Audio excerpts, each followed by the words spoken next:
ई प्यार भी कैसन चीज है, कब हो जाला पता ही ना चले। प्यार के एक झलक पावेला प्रेमी अपना जान पर आ जाला। तू मानो या ना मानो मगर हकीकत है, तू मानो या ना मानो मगर हकीकत है। इश्क हर इंसान की जरूरत है।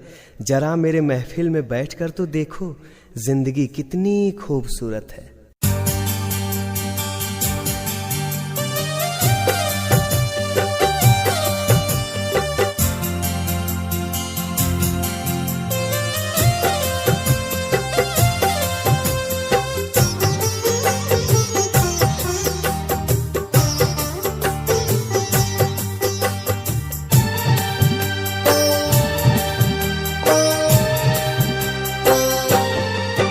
कैसे हो जाला प्यार अखिया के लड़ते लड़ते हो, कैसे हो जाला प्यार अखिया के लड़ते लड़ते हो।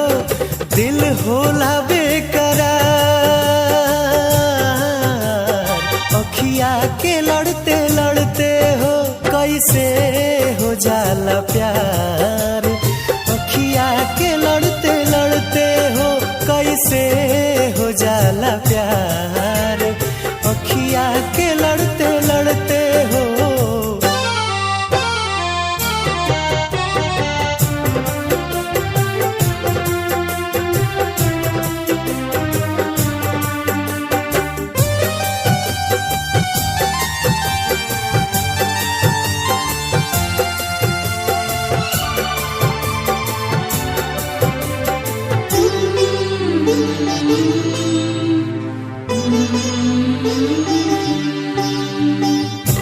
मिट जाला लोग काहे केहू के मुस्कान पे, मिट जाला लोग काहे केहू के मुस्कान पे। देखे खातिया आई जाला केहू अपना जान पे।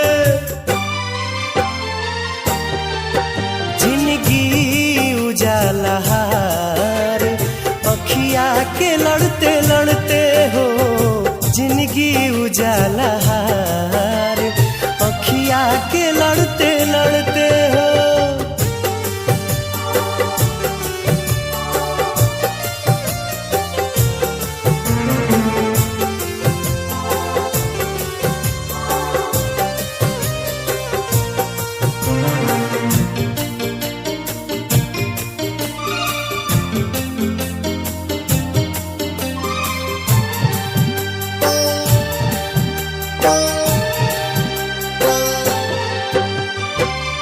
केहू अनजान होके बन जाला कैसे अब जान रे।